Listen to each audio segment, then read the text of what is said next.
morning po mga kababayan, ma'am sir. This is Jam, the Filipino channel ng inyong pong lingkod.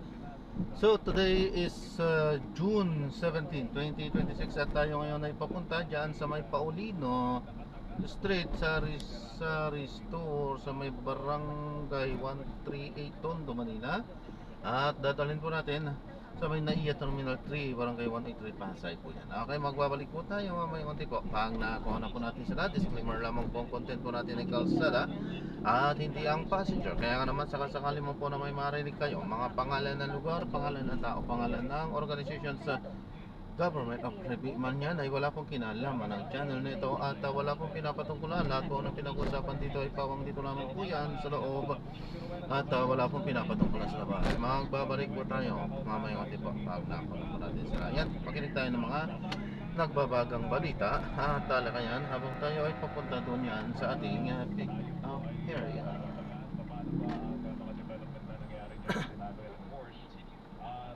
Natin tanungin ko kasi may nangyaring pulong-pulong, no? Press squad, no? Doon po sa isang events place dyan sa Mandaluyong kahapon.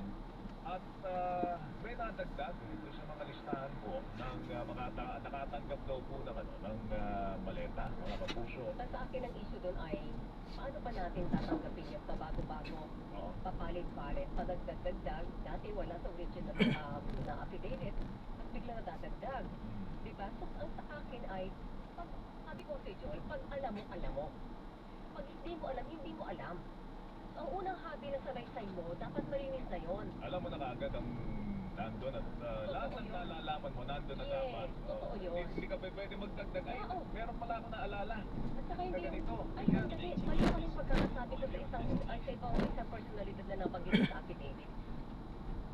Tumatama yung sa credibilidad ng affidavit. Sa totoo lang kahapon, nagulat ako dahil sinama nila si Senator Francis Escudero sa mga nakatanggap na raw ng maleta. Clear ang maleta pang araw. At sinasabi nga natin, Weng, di ba, ang atin ang hinala ng araw, lahat ng kritiko ng Vice Presidente ay nando sa listahan.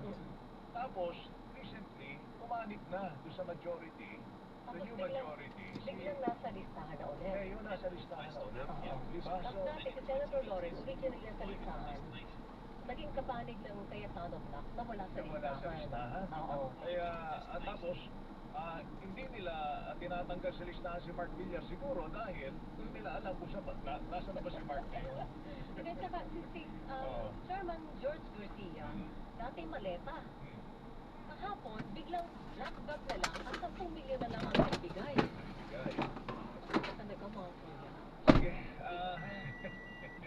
magpapagabay po tayo mga kapuso para malinawan din po tayo dito sa mga issue kasi ang hirap, Weng, pagka tinanggap po ito ng walang mag-iingat. Oo, kailangan lagi may grain of salt. Kailangan may tamang hinala. Gusto mga narinig mo lalo sa social media mga kapuso. Lalo na marami ang mga trolls. NAIA ano po? Alam mo, dahil panig sila. Pwede po dito? Lahat na ng pagpanig, lahat na ng pagpainit ng issue ay ginagawa. So yung mga sa publiko, maging discerning po tayo, maging maingat tayo sa pagtanggap ng mga impormasyon. Bagamat nandiyan na lahat yan, kumbaga nasa publiko na lahat, mag-research din kayo, ano ang personalidad ng mga tao na nabanggit at ng mga nagbanggit at ng mga taong nasa likod ng mga nagbabanggit. Ano ang possible motive? Diba? Kung yung ba talaga para sa bayan o nagpapakulo lang ng issue. So dapat maging balansyado po tayo, ha? Si Attorney Paolo Tamase ang tinatangka ko natin makausap, Assistant Dean, Constitutional Law Professor ng UP College of Law. Yes. Gusto natin malaman, kasi ngayon, nagkukumpita ang Commission on Appointments. Oo. Dahil isa sa mga mahalagang dapat nilang gawin, ay yung ma-confirm yung ilang mga dating mga coronel ngayon Na at dapat magiging magiging general. general. O yun yan naman kasi sige, dahil sa politika nyo, magiging lang pa rin yung mga general na yun. Ano? Kaya nandun na natin, nagpapati na kayo mga staff ng ng Congreso at Senado. Hindi, nandun na sila ngayon. Nagko-convene. Tama ilang mga kapuso. Si Attorney Paolo Tamase nasa ating linya. Magandang umaga si Joel Siwengku ito. Magandang umaga po, attorney. Magandang umaga, Joel. At sa inyong mga taga-subaybay. Narinig nyo na ba? Tinanggap na po ni Senator Alan Cayetano na hindi na ho siya ang Senate President. Pero gusto namin malaman, po, nag-file po siya. Kasama po yung, ano ba yan, 9 Ibang senator senators. yan, oo. 9 senators po sila dito po sa Korte Suprema para ideklarang hindi po, walang visa yung nangyari po ng June 3 session. Paano mangyayari po ito sa kasong yun, Attorney Damasque? Well, actually, ngayon ko lang po narinig po na tinanggap na po nila, hindi na po siya Senate President. Kung naghahanap po kasi sila ng kaso, so ang dalawa pong pwede mangyari doon, una, sila po mismo yung mag-withdraw ng petition nila. Allowed naman din sa patakaran natin. No? Yung ikalawa pong pwedeng mangyari ay yung korte mismo yung mag-dismiss dahil wala na pong kailangan i-resolve pa. No? Yung issue lang po kasi, pag tinignan niyo po yung petition ni Senator Cayetano, medyo madami po silang ilagay na objection. So, at least doon sa issue ng Senate President, may ibang issue na mawawala na dahil doon. Pero mayroon po silang kuning issue kasi nilabas ukol doon sa impeachment amendment ng rules of procedure. So, ito po tayo sigurado pag realistically feedback ka terms kung ano man po yung infirmities ng quorum or yung issue na yun ay makaklaro po siguro today dahil magkakaroon po ng special session at pagkakagulot lang din po ng pag-dismiss ng petition nila. Okay, pero at least ito, yung naging decision po niya ay nagbigay daan para sa maayos na special session at mali paglilinaw sa kung sino na talaga yung Apo, no? At ayaw naman po natin unahan yung actual na pagpapalit ng liderato. Mamaya, kailangan po kasi sa konteksto ng session mangyayari yun. Opo. Pero siguro ito po yung magandang illustration kung saan hindi po lahat kasi ng problema sa politika ay kailangan ilaklat natin sa ating korte. So, hindi nagre-resolve po yan on their own. Sana na-resolve pa ng mas mabilisan para hindi po naantana yung confirmation ng ating mga emerald at yung iba pa ang urgent legislative agenda. Pero ganun po yung sistema natin, yung salitang batas po natin, hinahayaan po yung Senado na ayusin nila sa kanilang sarili yung kanilang mga gusot, yung bago nila iakyat ito sa mga korte natin as a last resort. Yun nga ang gusto namin actually tanong sa inyo kasi palagay natin kung hindi nangyari itong ginawa ni Senator Alan Cayetano at tumuloy-tuloy sila sa pag-ahay ng kaso ng petition sa Supreme Court, ano ba dapat na maging stance o postura ng Supreme Court dito? Kasi siyempre meron tayong paggalang sa co-equal branch ang Senado at may separation of powers pa eh. Dapat po talagang pinakikialaman ang Supreme Court kung ano yung mga nangyayari po sa Senado, lalo na doon sa issue tungkol sa liderato o what should be the stance of the Supreme Court kung sakasakaling na kanila inilagay sa kanilang kamay ang pagdedesisyon dito, Attorney Damasque. So, tignan po siguro natin yung grounds nila in two buckets, yung dalawang malaking grupo. Una ay yung mga grounds na base sa saligang batas. Pangalawa ay yung grounds base sa patakaran o rules ng Senado. So, pagdating doon sa patakaran o rules ng Senado, mayroon kasi tayong mga desisyon ng Korte, naka-memorable dyan yung pangalan ng kaso ay Arroyo versus Venecia, 1997 na kaso ito. Kung saan sinasabi ng Korte na kahit mayroon pang patakaran o rules yung Senado or in that case yung House of Representatives, yung pagdapat ng rules na yun, hindi Korte at nagtatama, kung nagko-correct. Yung Senado mismo, yung House mismo. Yes. Kasi pagdating doon sa patakaran nila, sila mismo yung nag-i-interpret. No? Kung hanap tayo ng analogy, kahanap ng basketball, reference para yung sigibusot sa volleyball. Parang ganun yung nangyayari doon sa kaso na yun. So, yung mga grounds na yun, sa pananaw ko naman po na academic ko, medyo mahina po, I think. Yung constitutional grounds, yung unang bucket, yun po, medyo established naman na may kapangyarihan yung korte natin na pumasok. Pero kahit may kapangyarihan sila na pumasok, hindi ibig sabihin na dapat exercise nila yung kapangyarihan nila na pumasok. So, bumabalik tayo din sa napag-usapan natin in the last weeks yung tinatawag na political question. No, na napasok na talaga yung korte dito sa unang na ito, kung saan pwedeng mahina din siya dun sa nusak ng politika na naiiwasan niya. Attorney Damasque, kung sakali, mas maganda rin pa rin sana no, kung sakali na dinesisyonan ng Supreme Court yung petition para lang malinaw na para pagtibayin yung jurisprudence doon sa Abilino versus Cuenco na pwede ang 12. Patas po yun, no? Ay bahagi po yun nung role natin ng court na parang yung Supreme Court po kasi natin dahil siya po yung final word sa salitang batas. Minsan, ninanais po natin na magsalita na lamang kayo ng tatapos upang hindi na maulit yung gusot. Pero kung may makikita naman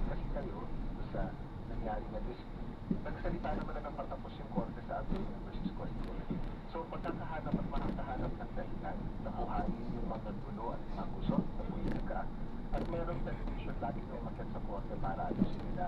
So, hindi siya masyadong maganda kasi parang ang nangyayari, nire-risk yung mga political parties and groups na lang na, sige, mag-away tayo, tapos hayaan na lang natin yung korte na mag-ayos. Oo. Imbes na sumunod sila doon sa napag-desisyonan na dati, tapos, i-ensure within yung checks sa loob ng Senado mismo or sa loob ng political branches na sumunod tayo sa napag-desisyonan na dati. Pero I think sa kaso ito, Attorney Tomas and Joel, hindi yung legal issue yung sinandigan ng decision ni Senator Alan Peter Cayetano na may trabaho ka.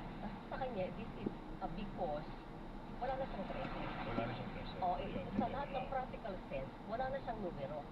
So, bumigay na siya, kaya hindi niya na pinangahawakan yung petition sa Supreme Court. At yun po yung maganda, no? Kahit pa paano dito sa nangyari. In the past few weeks, mayroon po kasi yung paulit-ulit ko na parang tendency na, hindi, iakyat na natin ito sa korte or kailan ba magdidesisyon yung Korte Suprema. Kasi nga, gusto naman natin na maayos na yung gulo. Pero yung demokrasya, sistema natin, hindi naman siya laging maayos, no? Bahagi kasi doon ay mayroong mga malalakas na pananaw yung iba't ibang partido, pero meron tayong sistemang politikal na inaayos or pinaplansya yung mga gusot na yun na kailangan umakyat sa korte.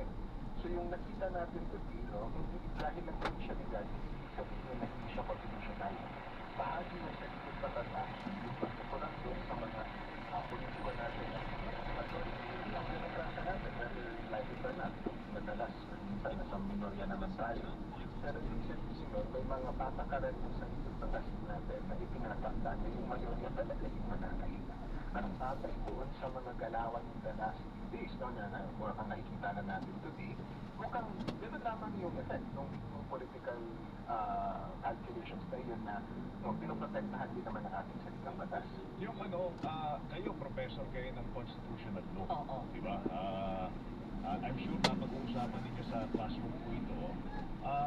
Ano ba ang vote of contention kasi yung word na all of the members, All members of the Senate. All members of the Senate, majority of all members of the Senate, which is 13, di ba?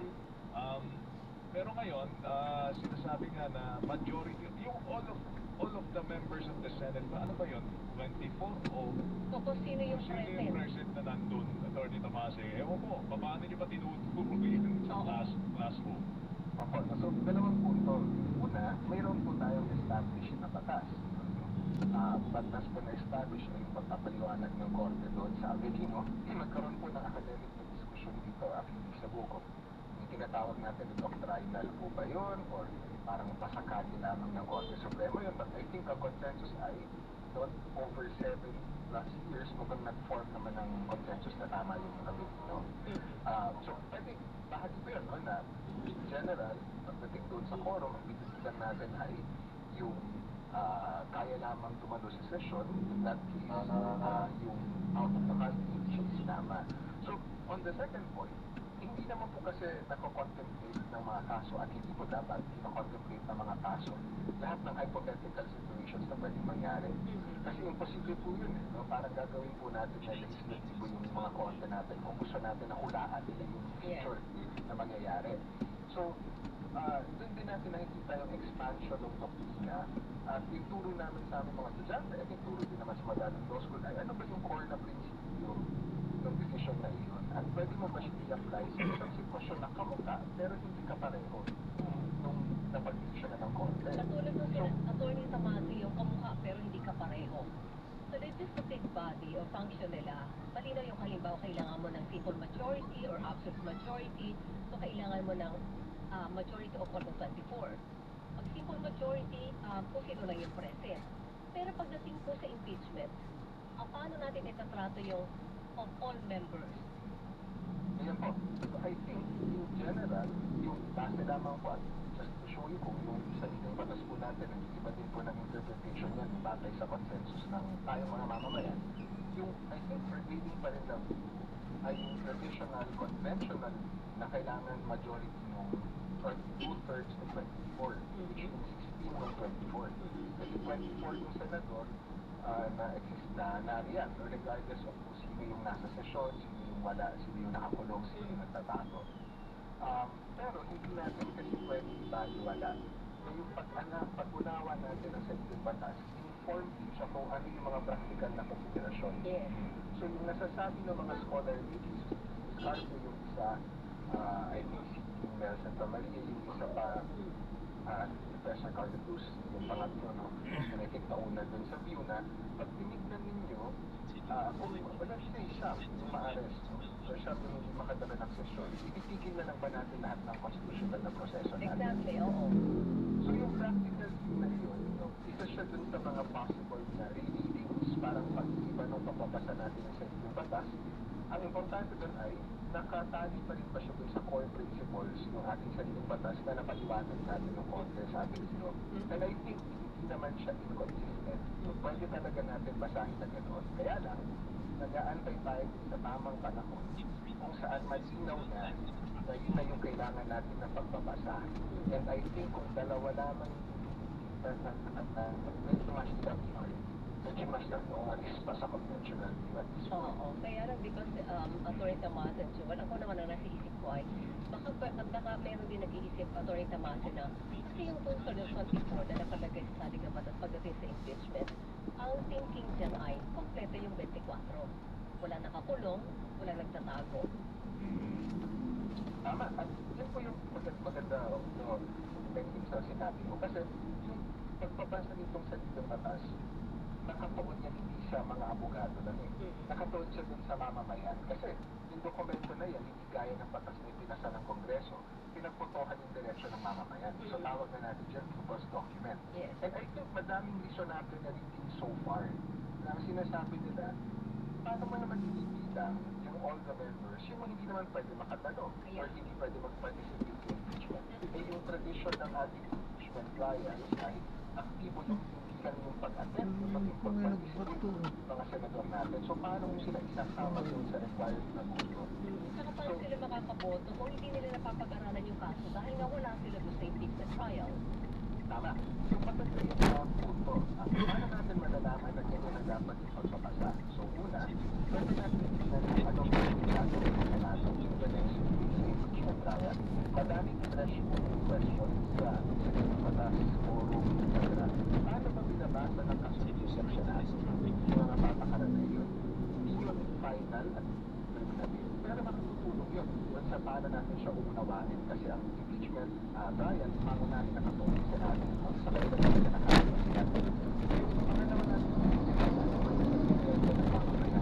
at may sentimento na yun, reflected na hindi lamang sa mga service, na reflected na sa mga intelligent diskusyon na nangyayari sa publiko. Mga manunulat, mga akademiko, media, ano yung sinasabi nila ukol sa pag-unawa na ito. At gaya nung nakita natin dito sa issue ng quorum, nag-iba yung intindi o nag-firm up yung intindi ng mamamayan o tayong data people na dun sa pag-unawa natin sa quorum, baka mag-iba din yun sa pagdating sa ilan ba yung required na bonus impeachment. So maganda, interesado siya na interesting siya na constitutional dynamics kung paano nag-evolve yung pag-unawa natin dun sa pinakamahalaga natin batas. Kaya lang Atty. Tamasan, dapat ma-resolve ito bago ka mag-full swing yung impeachment trial. Kasi naka-full swing ka na ng trial, pagdating sa book, magiging issue natin ng numbers of automatic. Tama din naman siya, kasi ka na concern kasi 1,000 siya panawagan. But I think, kung may natutunan natin sa last week, mayroon din wisdom ay natutunan doon sa pagsiwala din sa sistema natin na unti-unti natin siya dapat nakakayanin. Kaya naman, kasi kahit nangyari sa Senado ay hindi mo nag-engage yung mamamayan at yung media at yung institutions natin ang nangyari na nakapunod sa nangyari sa Senado. Parang pilitin, makapuwit na pang-test na hindi natin sa lahat. Ganun yung sinasabi natin sa kanila. So yung intelligent engagement sa mga institutions natin, I think, ito mo pwede dito pagpapatunan sa institution na ito, makikita mo rin kung ba yung understanding natin. And in fact, baka naman yung presentation ng kaso is masyadong malinaw na hindi na natin kailangan mag-awayan yung boto na yun. So step by step, nakakapagod sa tayo pa paano, but bahagi yun ng pakikisama natin sa demokrasya natin. Pero alam mo, kasi hindi lang naman impeachment ko ang may requirement ng 2/3. No? pagka kailangan mong sumabak sa digmaan, kailangan din ng 2/3 vote dyan. Yung magko-concur ka sa mga treaties, di ba, 2/3 din yan. Tapos, mag-expel ka ng colleague, 2/3 din yan. Oh, so paano yung decision? Kaya nga yung all of the members, Correct. Kailangan kung ano yung present lang na Totoo yan. nandun, Oo. actually, malinaw naman. Gulo lang ng mga abogado sa Senado. Simple lang sa akin eh. Pag hindi mo naintindihan ang pinag-uusapan at pinagdidasihan, paano ka bubuto sa dulo kung hindi mo alam? Kaya nga di ba? Ganun lang kasi. Anyway, may tatanong pa si Wing sa inyo. Yung... Meron akong hirit attorney, bonus question, pwede po? Yun lang kahapon kasi nagkaroon ng press con, hindi ba? Yung testimonya hindi testimonya, yung mga pahayag no 18 plus 4 kahapon na lumutang na dagdag na di umano ay dating bodyguard si dating Congressman Gary po. Paano po ba natin tatratuhin yung paiba-iba na laman ng kanilang statement? Dati wala sa affidavit, ngayon biglang kasama na sumingkaw ulit sa kanilang pahayag. Dati kasama, biglang nawala. Tapos nadadagdagan yung mga personalities na ini-involve. Paano po yan dapat itrato ng publiko? Sa legal standpoint. Opo, kung korte pa po, ipagpasok siya ng punto yung ganoon na papalit-palit ng testimonya kasi parang depende sa ihip ng hangin kung ano yung sasabihin nila. And delikado po yun kasi malaki po yung reach itong nangyayari na pagdinig sa flood control.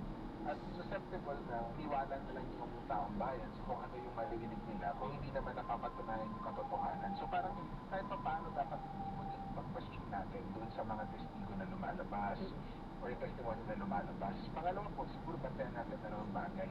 Una, yung consistency na nabanggit ni Nawe, tama tayo. Inconsistent yung testimony sa batas sa evidence natin.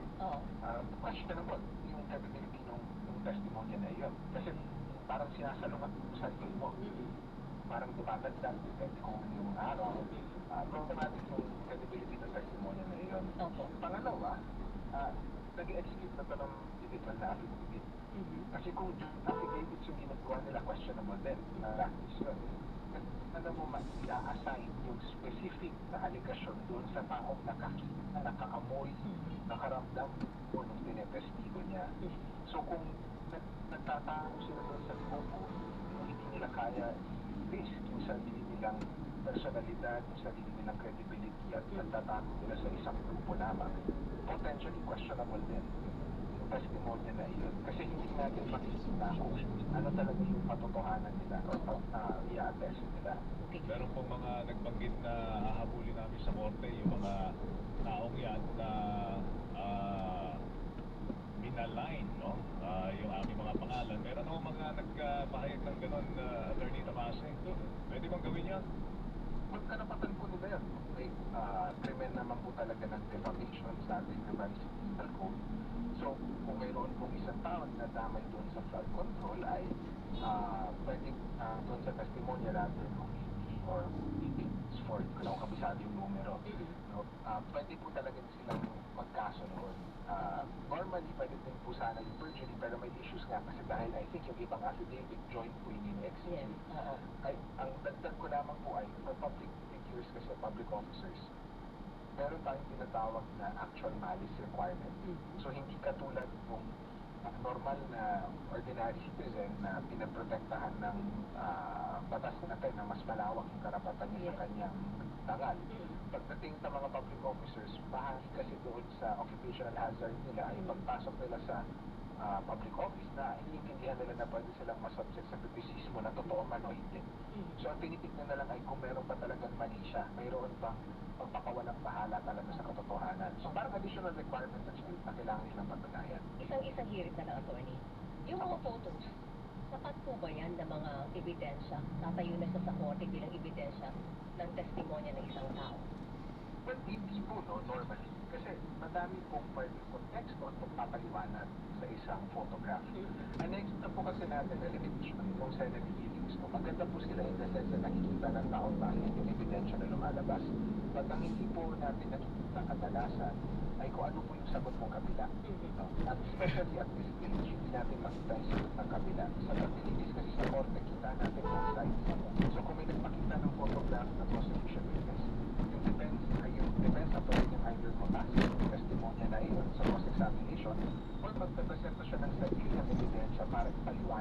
context ng photograph na yun. Walang ganung dynamic sa second scene. No? So ang inaasahan natin, however, no, kung pinapanood naman natin ito ng maigi at may tatay, magtanong din tayo sa mahalagang question na yun. May context na ba yung mga photos na yun? Alright, Attorney Damase, thank you. Good morning po. Morning. Maraming salamat po mga umaga. Attorney Paolo Damase, Associate Dean, UP College. Sa ating pagbabalik. Sinasabi natin, Joel, na kunin yung sign up. Ilang beses na tayo nag-text ng responses dito kay dating Congressman Mike Defensor na umaga naman ang tinutulungan niya mga tao. Present kahapon doon sa press sa Mandaluyong City. Pero subalit, hindi pa rin siya nagbibigay ng maunang sa aming panayam. Tsaka si Attorney Lenny Baligot ay tinatangka natin kausapin. Sige. Sa ating pagbabalik ang bagong-bagong balita, ang oras po natin alas 8:31. Radyo na, labanan ng fake news. Dapat totoo.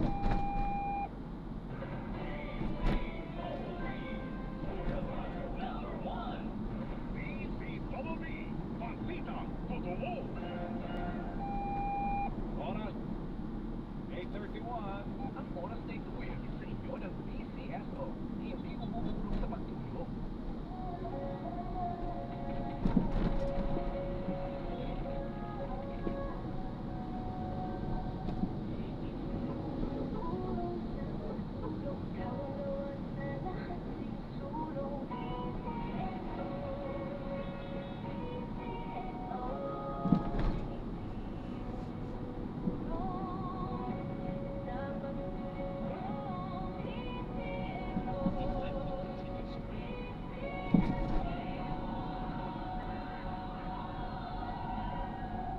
PCSO. Hindi umubulong sa pagtulog.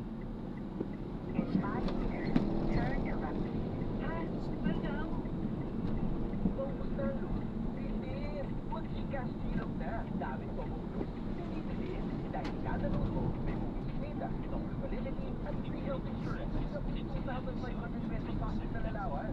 Subject to eligibility, terms and conditions apply. Kaya silog na sa Gcash. For select zero versus regular retail offer. GHH Inc. is regulated by the Bangko Sentral ng Pilipinas. Gcash, G-Loan.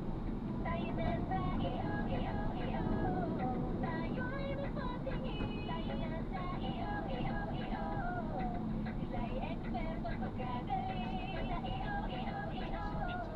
Inyong mata ay mahalin. Iyo Executive Optical. Ang practical. Iyo Executive Optical. Ang eksperto pagkagaling. For state-of-the-art facilities, expert eye care, and affordable eyewear, come to EO Executive Optical. EO Executive Optical. Love your eyes. Panatiling masaya ang paglilibang. Magtakda ng oras at limitahan ang gastos sa paglalaro. Huwag magsugal kung nalulungkot. Huwag hayaang makasira ng buhay at pamilya. Para sa impormasyon tungkol sa responsible gaming, bisitahin ang www.magcore.ph. Isang mensahe mula sa Magcore. Gambling is for 21 years old and above only. Gambling can be addictive. Know when to stop. Inaanyayahan ng Philippine Amusement and Gaming Corporation of PAC4 ang mga amateur at professional photographers sa bansa na sumali sa PAC4 Photography Contest 2026. Tampok dito ang lemang Kids at Play na layuning maipakita ang mahalagang aral sa mga simpleng laro ng kabataan. Ang deadline na submission ng entries ay sa June 30, 2026. Para sa kompletong detalye, bisitahin ang PAC4 Photography Contest 2026 official website sa www.pacfor.ph/Photophon2026.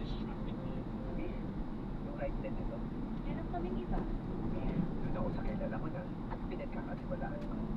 Kaya, basta right net dahil gusto na minsan bumalik kayo. Rightmed. Dekalidad at abot kayang gamot, ipilit at hingin. Basta Rightmed. Dahil gusto namin na bumalik kayo.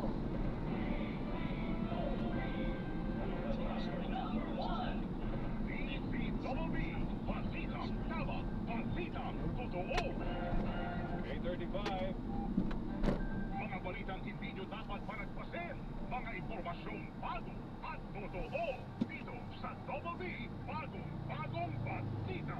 Samahan sina Joel Reyes Abel at Rowena Salvacion sa Double B, bagong mga supporter.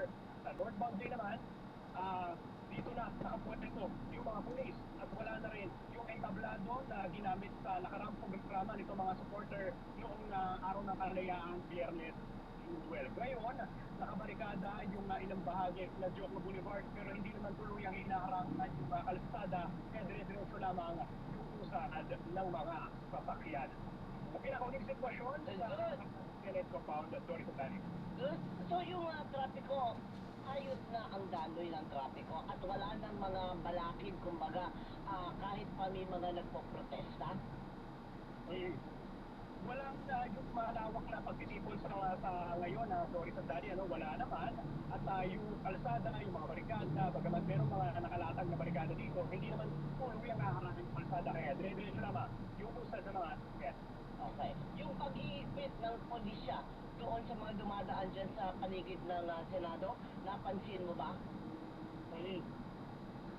Kanina meron tayo nakita dito mga traffic enforcer pero ito yung sa local sa Pasay LGU at pinamando na nila yung traffic dito. Bagamat ngayon swabe naman yung usad sa mga sasakyan. Pagdating doon sa pag-iipit sa seguridad, ang nakita natin ay yung dito mismo sa may tapat ng main gate ng Senado ay may mga nakapwesto na rin mga polis at ini-inspection nga nila yung bawat sasakyan na papasok doon mismo sa Senate Compound. Pero dito kung babaybayin lang naman yung Joko Boulevard, wala na mga aberya, wala nang ginagawa na kumbaga one-on-one inspection yung mga polis. Okay. Dali? Okay. Oo, maraming salamat. Mostly Gaspi. Thank you.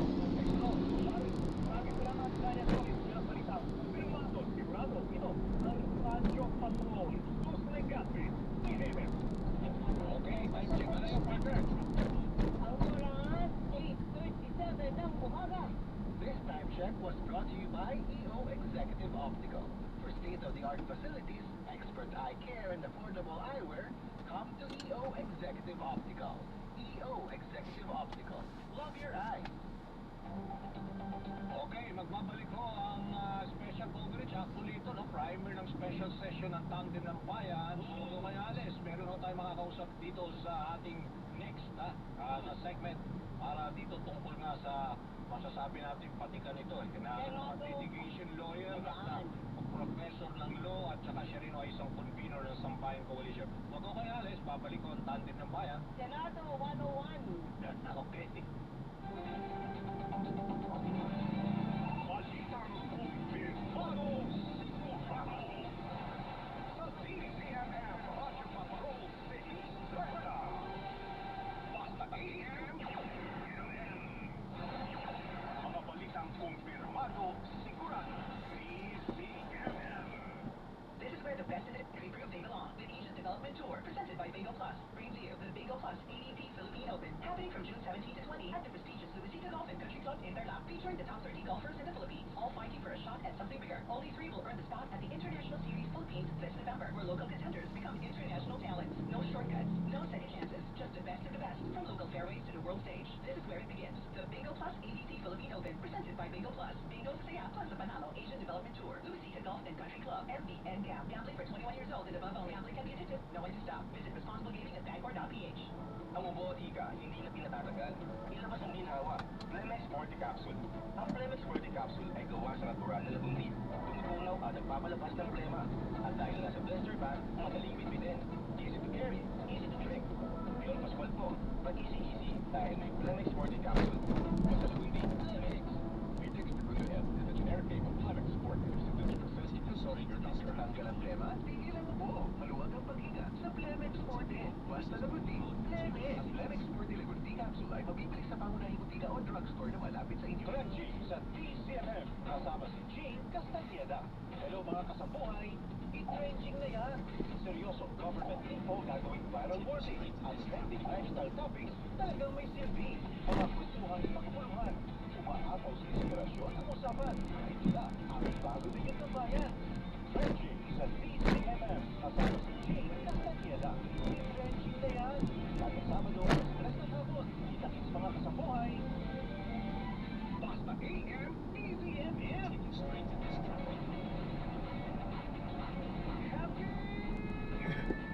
Playtime Entertainment is an entertainment platform bringing together media, sports, and digital content on the international stage.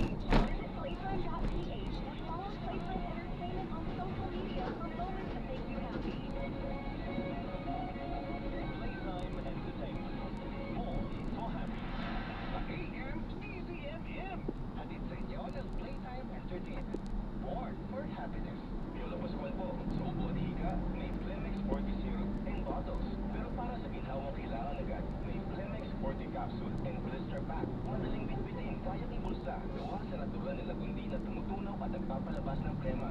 Convenient na, ginhawa pa. Flemex Forte Lagundi and Capsule. Basta lagundi, Flemex. Easy. Phoenix Lagundares, the generic name of Flemex Forte. If symptoms persist, consult your doctor. At ka ng plema, hindi lang upo. Maluwag ang makita sa Flemex Forte. Basta lagundi, Flemex. Ang Flemex Forte Lagundi Capsule ay mabibili sa pangunahing tika o drugstore na malapit sa inyo. Mga balitang kumpirmado, sigurado. CCMM. Nagsasaboy sa Pilipino sa asaman sa mundo. CCMM. Radyo Patrol City. Pilipinas.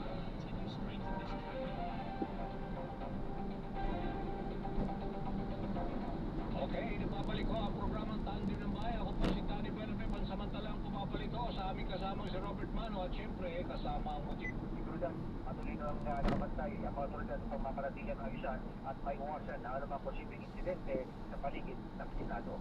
Ako si Mao ng Pusan Chief sa Radyo DZWD, basta Bagong balita. At yan ang Double B, bagong balita. Ako po ang inyong kapuso, Joel Reyes Abel. Ako naman po ang inyong kapuso, Rowena Salvacion. Tandaan mga kapuso, dito po sa Super Radio DZWD, walang ginigilingan. Walang pinoprotektahan. Noon at ngayon, serbisyong totoo. Ipinapakinggan ang Double B, bagong balita. Walang ginigilingan, walang pinoprotektahan. Noon at ngayon, serbisyong totoo.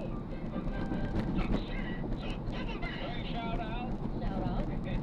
Shoutout tayo kay Coach Lizelle Okiana ng SDCQC Gymnastics Club. Wow. After 8 years, nakagraduate na siya Talaga? ng Bachelor in Elementary Education mula sa Taguig City University. Congratulations, Coach Lizelle. Alright, sa Ako ating din kay attorney, retired General Edward Arevalo. bakit? Attorney,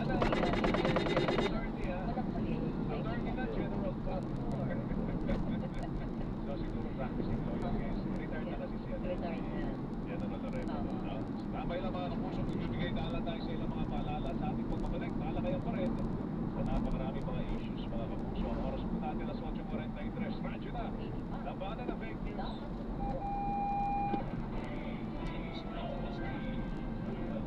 Ako po si Joel Reyes Abel. Totoo at tamang mga balita ang atin sa inyo ng Super Balita sa Umaga Nationwide at ang malalimang pag-ibay sa issue ng saksi sa Double B. Walang ginigilingan, walang pinoprotektahan.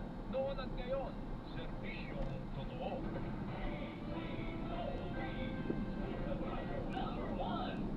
DZWB, balita totoo. Smells good? Tikman natin. Sarap! Inami Everest Refrigerators. Love, ano ever best food mo in the world? Of course. Yung ginawa natin together. Everest Refrigerators keeps food smelling fresh. Everbest from Everest. Everest Appliances, bringing quality and wellness closer to home. Health, wellness, and energy saving. Everbest from Everest.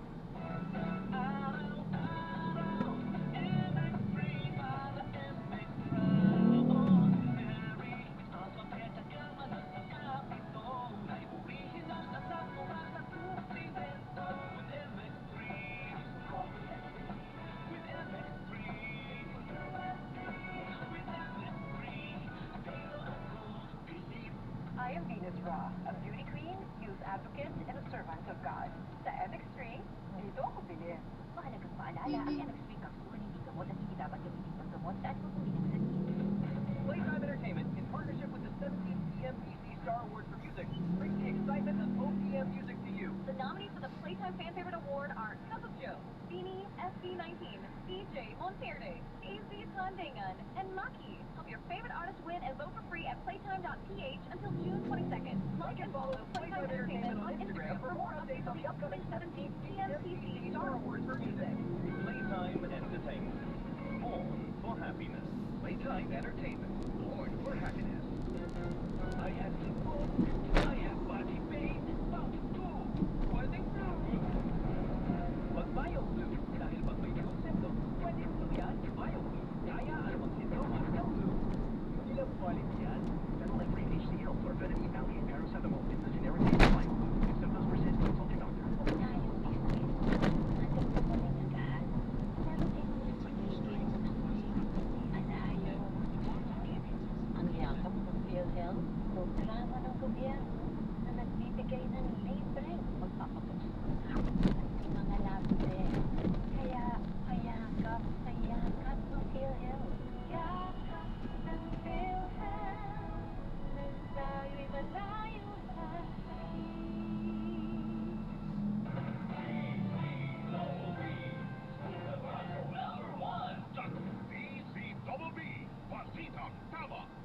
Balitang totoo. Taksi sa Double B. Ito lang, Wing. Oh. Ang Philippine National Police, hinihikayat po si Senator De La Rosa na i-surrender po yung natitira niyang mga baril kasi tinanggalan na siya ng karapatang mag-ari ng Yes, baril. oo. Yung kanyang Level 5 siya, di ba? Level 5 na Oo. yung kanyang permit to possess to own firearms ay kinansela na po ng PNP. So, Meron pa siyang halos 100. 97 pa yun. Kasi 97 ang pa. naka-register sa kanyang pangalan, 117. Oo. Yung May kanyang, 20 pa lang yun, di yung ba? kanyang legal representative nag-surrender na po ng 2 So, meron po siyang Meron pa ang 97. Marami pa yun, Wing, ha? Sabi mo ba? Marami pa yun, para sa isang wanted, ang magpapalagay mo, habang hinahanap mo po, armed and dangerous. Yun ang sinasabi na ng NBI, di ba? Oo, armed and dangerous. Kaya nga, ang PNP po nakikiusap na surrender niyo na po, Senator Bato. Tsaka magpakita na po kayo sa amin. Siguro, para lang siguro sa PNP, gusto ko isipin na, o sige, nire-respeto pa rin nila si Senator Bato kasi dati nilang PNP chief na to, di ba?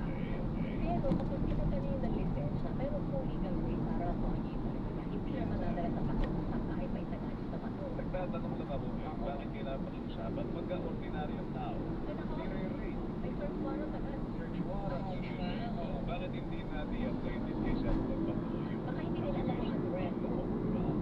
para sa pantay-pantay na pagtingin sa batas, Oo. di ba?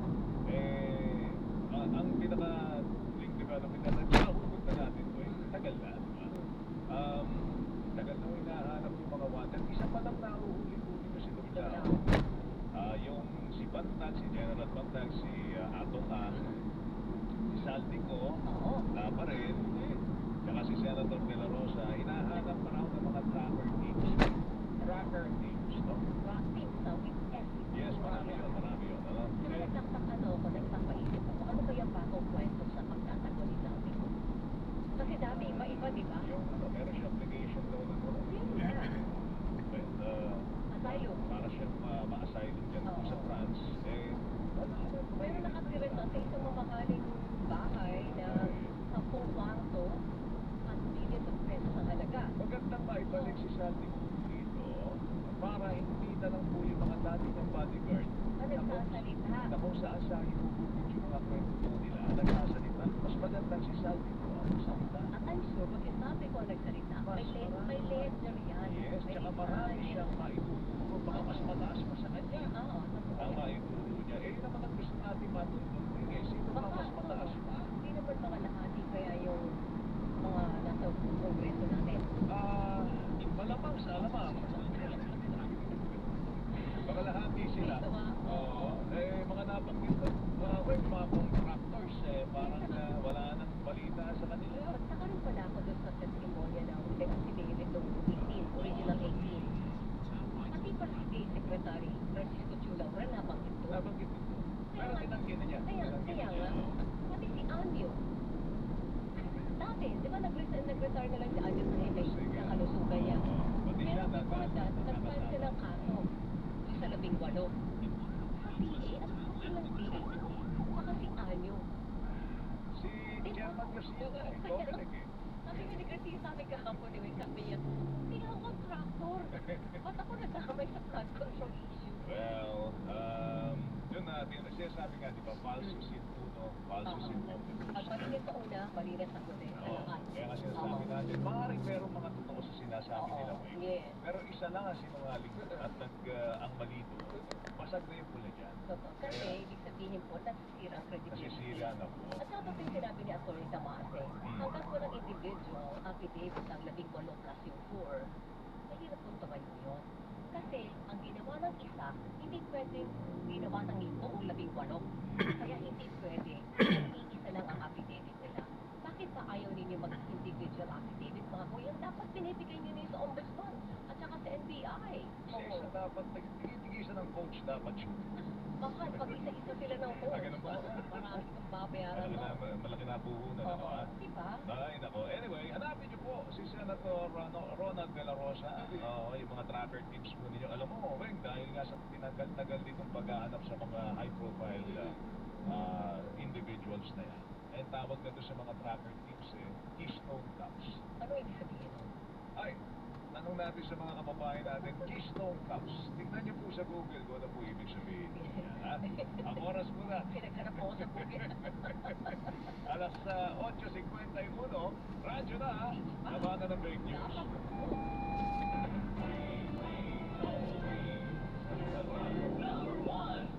DZBB, Balita Totoo.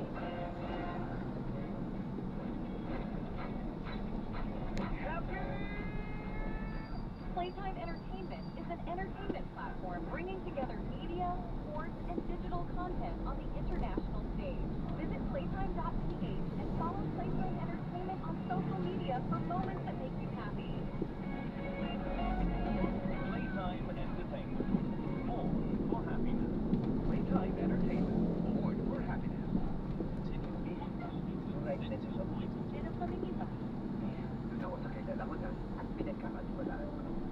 Kaya, basta rightness.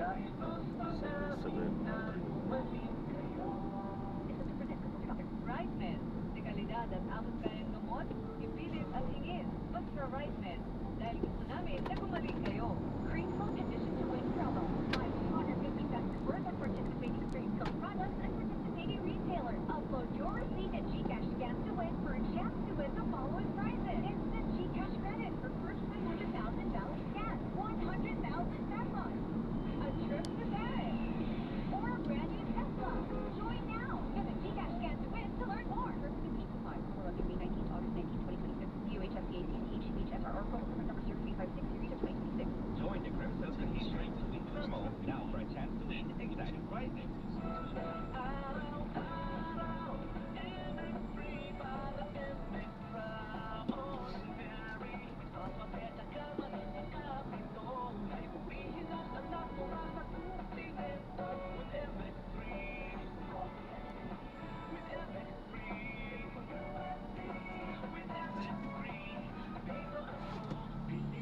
Hello, beautiful people! Ako ang inyong tita Winnie Cordero, MX3 Capsule.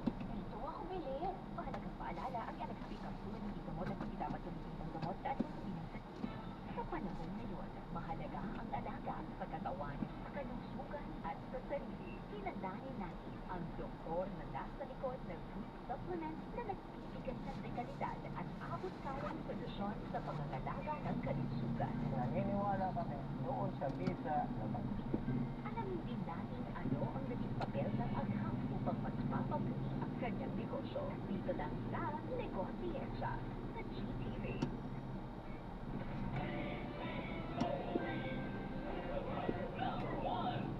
DZBB, Balita Tama, Balita Totoo. Taxi sa Bobby. Balik tayo ng Senado. Medyo maganda-ganda na yata ang sitwasyon doon. At ano po si Nipa Ravelo? Kumusta Nipa ang Senado habang papalapit yung oras ng special session? Yes, magkasunod na pumasok dito sa session hall sina Senator Pancho Lacson at Senator Mitulfo para ngayon sa special session ng Senado. Kanina, pagdating namin na interview doon sa lobby pagdating dito si Senator Lito David at narito yung kanyang pahayag tungkol sa inaasahan o sa sinasabi na malabang sa eleksyon ngayong umaga ng Senate President.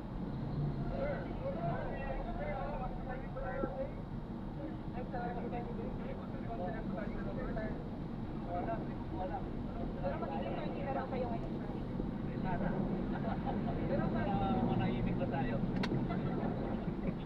Kaya si Senator Lito tungkol sa kanya ay dumating na narito na sa gusali sila ang acting Senate President Gatchalian, Senator Soto, Lacson, Rafael Domingo, Tito Tiberos at Chief Escudero. At ito, masasabing isang indikasyon na maaaring manumpa, ma-elect ngayon at manumpa bilang Senate President si Senator Gatchalian. Dumating ang kanyang ina at ang kanyang pamangkin pareho sa Kapilipinyana. Kapag nag-meeting ang Senate President at the Senate President, narito yung kanyang pamilya. So, nandito yung Walang kanyang girlfriend si Senator Win. Wala, single si Senator Win ngayon. life ngayon. Kaya meron kumukong dyan sa Senate, di ba yung Winry? Ay, yung Winry, yung sabi niya, sabi ni Agad sila, nakakakilig. Nakakakilig. Oo, so ayun, sunod-sunod na sumali ni Peter Santa Mamacino, pumasok ngayon dito sa session mo. Muli alas 9 ito sa first of session, binigyan na kami ng umpistahan ng agenda ng mga tatalakayin. Ang sabi ni Senator Gatchalian kahapon ang aking nakapani ang acting Senate President, kabilang bukod sa mga panukalan ng batas ng ihali ng Pangulo dun sa pagpapatawag ng special session, kabilang yung approval ng dalawang resolution, yung isa resolution dun sa para doon sa mga nasalanta ng lindol sa Mindanao at yung isa ay para sa pagkilala sa mga frontliners at sa mga sakuna. Sinabi lang natin, Maysa, pag open, diretso ba agad muna doon sa pag-settle ng issue ng leadership ng Senate para makapagdire-diretso na sila ng special session pati doon sa CA after?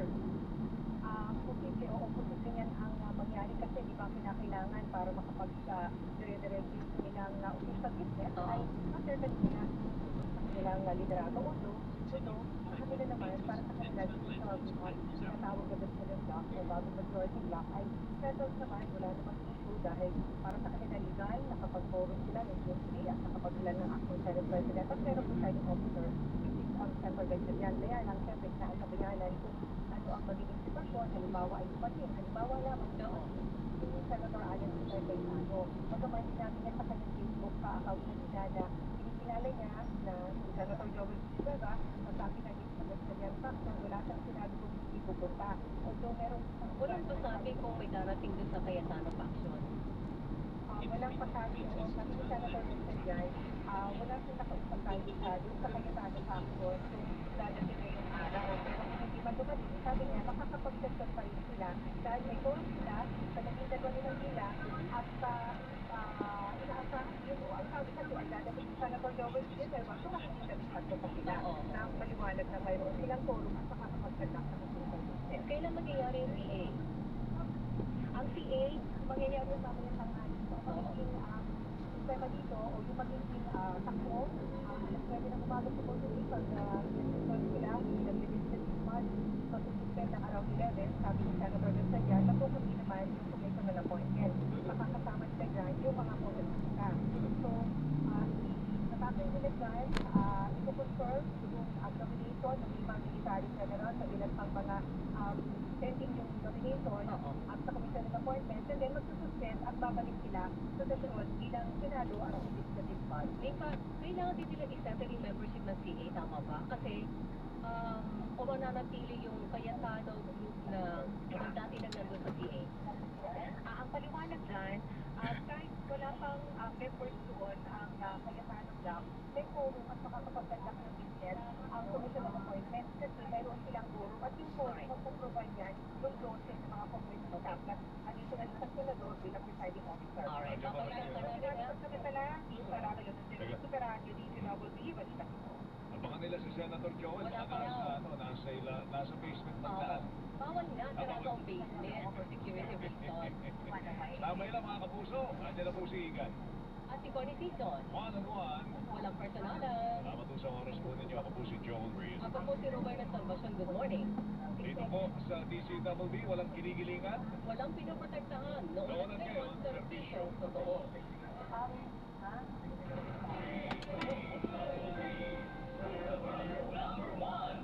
DCWB, Basitan Totoo! Sa naratiling number 1 sa Panang Mayo, ang GMA Radio. Ayon sa ACB Nielsen Media Research, number 1 sa GM Station, ang Super Radio DCWB 594 na nakakuha ng 53.3% audience share. Number 1 sa FM Station, ang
Gusto nyo dito sa labas, ma'am? Para mas mabilis tayo?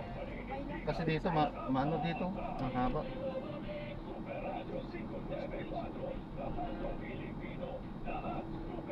Ganun din naman, tatawid lang kayo. Ganun. Oh, haba ng pipilaan pa natin kung gano'n.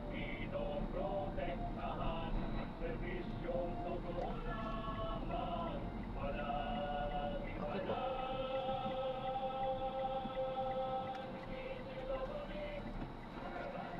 Ingat po, ma'am. God bless po.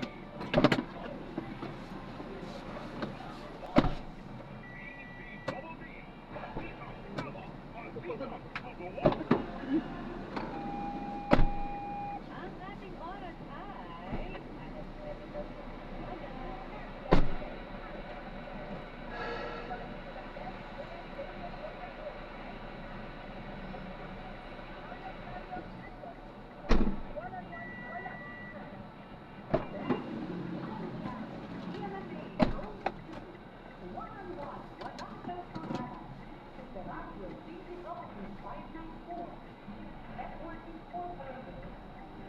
Mag-plus collection dito. Eto na. Oras natin na nag-23.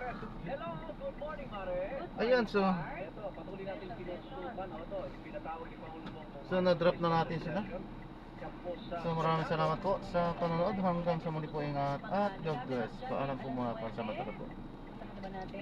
Nandun na? Teka muna, dito muna tayo sa Double B, bagong-bagong balita, Mare. Para malaman natin ano kanilang mga prioridad.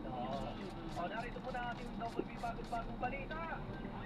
Senador Alan Peter Cayetano tanggap na hindi na siya Senate President. Petisyon ng siyam na senador para ibalik ang Senado sa dati nitong estado bago ang sesyon o June 3, maaaring ibasura ng Korte Suprema ngayong tinanggap na ni Oh, no. Alan Peter Cayetano na hindi na siya Senate President. I think the constitutional law professor. Pagsimula ng special session ng dalawang kapulungan ng Kongreso, inaantabayan na. Mahigpit na seguridad ipinatutupad sa paligid ng Senado. Isang araw na special session sapat na para tapusin ang mga nakabinting trabaho ayon sa isang leader ng Kamara. Grupo ng retailer ng bigas, pabor na alisin na ang price cap sa imported na bigas. Department of Health nilinaw na walang outbreak ng salmonella sa National Center for Mental Health. Operasyon ng MRT-3 na ibaligtas sa normal matapos magkaaberya kaninang rush hour sa naikididismaya po ng mga pasahero. Ilang barangay sa Sampaloc, Maynila na wala ng supply ng tubig Hindi. dahil po sa nasirang tubo ng tubig. Yes, Oras alas 9:05. Kung may panorama, kung may perwisyo, mabaya sa bayan, sugo ang Metro Manila. Punta na po natin Senado kung saan nakaantabay po ang Super Radio DCWB. Ay, ayan, na-drop na natin sila. Maraming salamat po sa panonood. Hanggang sa muli. Ingat po at God bless. Paalam po muna. Pansamantala tayo si John pa rin. The Filipino Channel, ang inyong pong lingkod. Paalam po.